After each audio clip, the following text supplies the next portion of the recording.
You are watching 812 channel. Don't forget to subscribe.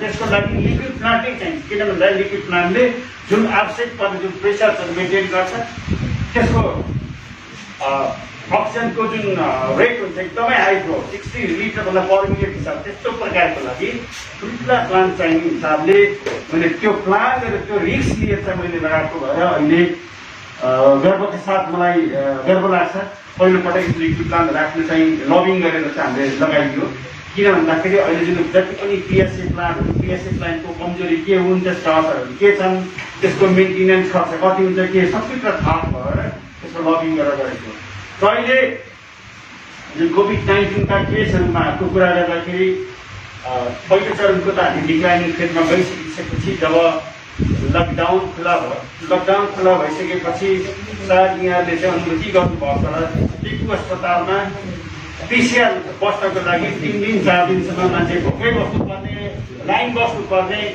त्यस्तो अवस्था पनि सिर्जना भयो त्यस बेलामा हामी चिकित्सकको हैसियतले हामीले भन्नुपर्दा हामीले क्षमता बढाउनुपर्छ यो गर्नुपर्छ ऊ गर्नुपर्छ भन्दाखेरि खासै अरू ठाउँबाट मन्त्रालयबाट कुनै रेस्पोन्स पनि हुन सकेको थिएन तर हामी आफै स्वास्थ्यकर्मीहरू चिकित्सकहरू बसिसकेपछि यसको रेस्पोन्स हामी सुराजको ट्रपिकल अस्पतालको स्थापना गर्नुपर्छ जे होस् भन्दाखेरि बिचमा कतिपय प्रवक्ता स्वास्थ्य मन्त्रालयका त्यस बेला अहिले पनि हुनुहुन्छ प्रवक्ता चाहिँ के भन्नुभएको थियो उनीहरू विदेशी पनि हुन् भन्नुभएको थियो एउटा किन टेस्ट गर्दैन किन त्यही विदेशी मान्छे आज काठमाडौँमा झन् 30% पपुलेसन उनीहरूको छ किन हाम्रो दैनिक जीवन लाइफस्टाइलमा उनीहरू धेरै कन्ट्रिब्युट गरेको छ हाम्रो फोहोर मैला व्यवस्थादेखि लिएर विभिन्न होलसेल व्यवसायहरू उनीहरू हामीसँग बसिराखेका छन् तिनीहरूलाई पनि त्यो चाहिँ बचित गर्नुहुन्न भन्ने हिसाबले हामीले 288 वटा जुन हाम्रो क्यापासिटी त्योलाई 3 गुणा बढाएर चाहिँ हामीले टेस्ट गऱ्यौँ र त्यसरी 2 हप्ताको गइसकेपछि त्यसलाई हामीले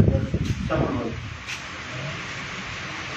म आउनुभन्दा पहिले 2 वटा मात्र भेन्टिलेटर दिए त्यसपछि जब केसहरू बढ्दै गयो त्यसपछि 22 वटा भेन्टिलेटर हामीले दिन सक्छौँ सबैभन्दा बढी नेपालको सबैभन्दा बढी भेन्टिलेटर भएका थिएनौँ सबै चल्ने अस्पताल पनि थिएन र अहिले बिचमा जुन फर्स्ट वेभ र सेकेन्ड वेभको कुरा गर्दाखेरि दसैँ पछि जब यो लकडाउन क्लोज भयो त्यसपछि बिस्तारै बढ्दै सेकेन्ड वेभ सुरु भएको हो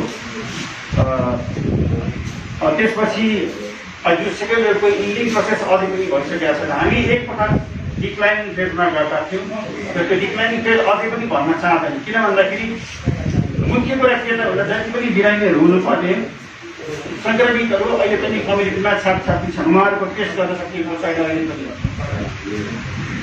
जति पनि टेस्ट गरेको 40-50% नै काठमाडौँ भ्यालीका मात्रै छ 5-7 वटा अस्पतालहरूको मात्रै छ बाहिर खासै हुन सकेको छैन कन्ट्याक्ट ट्रेसिङ हुन सकेको छैन गाउँ ठाउँमा गएर मजाले बसिराखेको हुन्छ सङ्क्रमित मान्छेहरू बसिराखेका विभिन्न लक्षणहरू भइराखेको छ अहिले त हामी यति भाग्यमान नेपाली छौँ कि साधारण हुँदा खोकी लाग्यो भने हामी चिकित्सकलाई जानु पर्दैन कुनै स्वास्थ्यकर्मी जानु पर्दैन औषधि पसलमा जानुहोस् मजाले औषधि खान सक्नुहुन्छ जब अप्ठ्यारो पर्छ जब सास लिन गाह्रो हुन्छ बल्ल चाहिँ अस्पताल खोजी हुन्छ त्यसले गर्दाखेरि धेरै मानिसहरूले सङ्क्रमितहरूले अहिले पनि कम्युनिटीमा थुप्रै ज्यान गुमाउनु परेको छ म त्यही जिल्लामा बस्छु जुन जिल्लामा एउटा विवाह कार्यक्रममा सहभागी हुँदाखेरि एउटै परिवारका 4 जना ज्यान गुमाउनु परेको छ त्यही बागलुङमा अहिले पनि बागलुङका हरेक कम्युनिटीमा त्यस्तो सङ्क्रमित अझै सङ्क्रमित भएका छन् जसको टेस्ट अझै पनि गर्न सकिएको छैन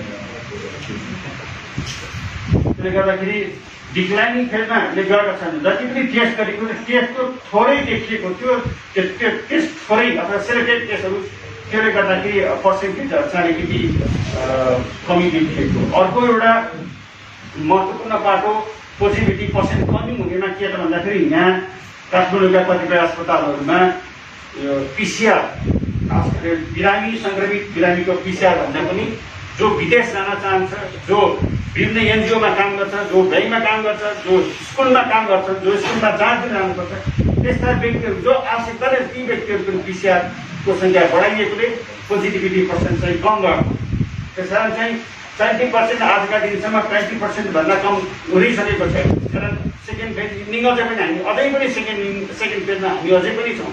त्यसलाई राम्रोसँग कन्ट्रोल अझै गर्न सकिएको छैन। हाम्रो कतिपय स्ट्राटेजीहरूमा हामी एकदमै कमजोर पक्षतिर गइरहेका छौँ।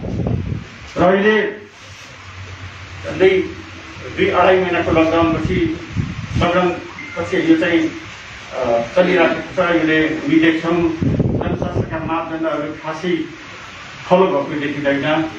यही बिचमा पनि खास गरेर धेरै मानिस जम्मा हुने ठाउँहरू ब्याङ्कहरू भयो, त्यसपछि यातायात व्यवस्थापन कार्यालयहरू भयो, मापकोट कार्यालय भयो, अन्य कार्यालयहरूमा पनि जताततै भिडभाड छ। कहीँ पनि यो चाहिँ के त यो चाहिँ जनस्वास्थ्यका मापदण्डहरू चाहिँ अप्नाइएको हुँदैन, न त ती ठाउँहरूमा जनस्वास्थ्य मापदण्ड अप्नाउनको लागि कुनै व्यवस्था गरिएको छ। ह्यान्ड वासिङ स्टेसनहरू राखिएको हुँदैन। त्यसले गर्दाखेरि अहिले पनि हामी त्यो विकराल अवस्थामा छौँ।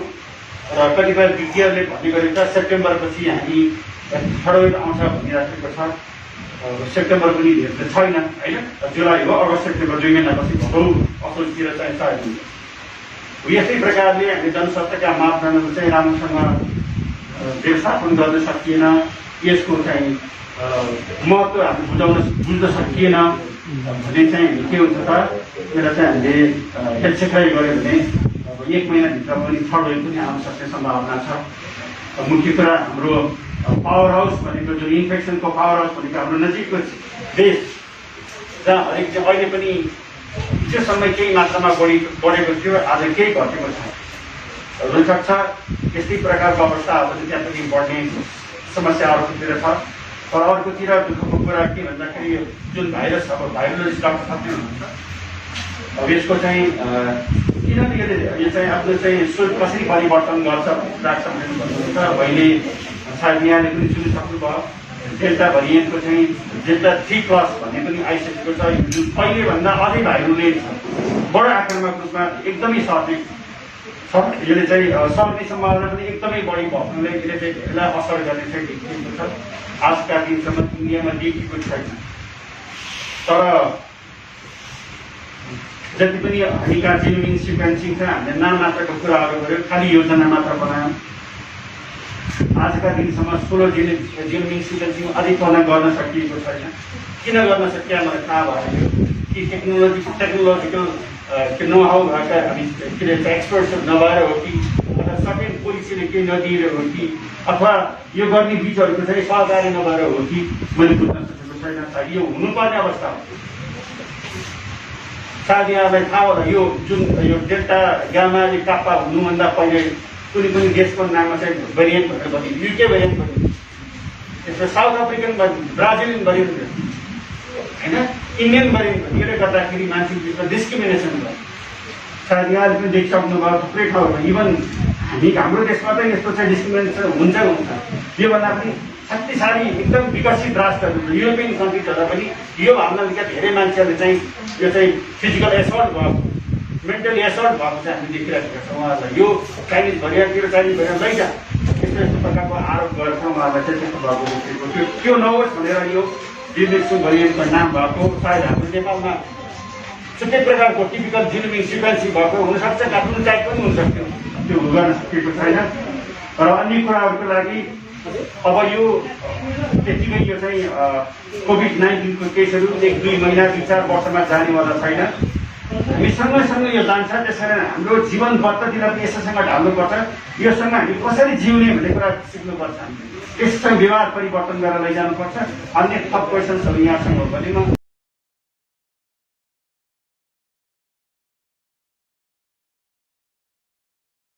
जीवन लाइफ साइकलमा उनीहरू धेरै कन्ट्रिब्युट गरेको छ। हाम्रो 4 महिना व्यवस्थादेखि लिएर विभिन्न होलसेल व्यवसायहरू उनीहरू हामीसँग बसिरहेका छन्। यिनीहरूलाई पनि त्यो चाहिँ बचत गर्नुहुन्न भन्ने हिसाबले हामीले 288 वटा जुन हाम्रो क्यापासिटी त्यसलाई 3 गुणा बढाएर चाहिँ हामीले टेस्ट गऱ्यौँ र त्यसरी 2 हप्ता गइसकेपछि त्यसलाई हामीले सफल भयो। म आउनुभन्दा पहिले 2 वटा मात्र भेन्टिलेटर दिए।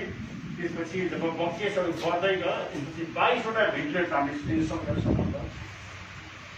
सबैभन्दा अब नेपालको सबैभन्दा बढी भेन्टिलेटर भएका त्यही ठाउँ सबै चल्ने अस्पताल पनि थिएन। अहिले बिचमा जुन फर्स्ट वेभ र सेकेन्ड वेभको कुरा गर्दाखेरि दसैँ पछि जब यो लकडाउन क्लोज भयो त्यसपछि बिस्तारै बिस्तारै बढ्दै सेकेन्ड वेभ सुरु भएको हो। त्यसपछि यो सेकेन्ड वेभको इन्डिङ प्रोसेस अझै पनि भइसकेको छैन। हामी एकपटक डिक्लाइन रेटमा गएका थियौँ, त्यो डिक्लाइनिङ रेट अझै पनि भन्न चाहँदैन। किन भन्दाखेरि मुख्य कुरा के त होला, जति पनि बिरामीहरू हुनुपर्ने सङ्क्रमितहरू अहिले पनि कम्युनिटीमा छापछापी छन्, उहाँहरूको टेस्ट गर्न सकिएको छैन। अहिले पनि जति पनि टेस्ट गरेको 40-50% काठमाडौँ भ्यालीका मात्रै छन्, 5-7वटा अस्पतालहरूको मात्रै छ। बाहिर खासै हुन सकेको छैन, कन्ट्याक्ट ट्रेसिङ हुन सकेको छैन। गाउँ ठाउँमा गएर मजाले बसिराखेको हुन्छ, सङ्क्रमित मान्छेहरू बसिराखेका विभिन्न लक्षणहरू भइराखेको छ। अहिले त हामी यति भाग्यमान नेपाली छौँ कि साधारण एउटा खोकी लाग्यो भने हामी चिकित्सकलाई जानु पर्दैन, कुनै स्वास्थ्य कर्मीले जानु पर्दैन। औषधि पसलमा जानुहोस्, मजाले औषधि खान सक्नुहुन्छ। जब अप्ठ्यारो पर्छ, जब सास फेर्न गाह्रो हुन्छ, बल्ल अस्पताल खोजी हुन्छ। त्यसले गर्दाखेरि धेरै मानिसहरूले सङ्क्रमितहरूले अहिले पनि कम्युनिटी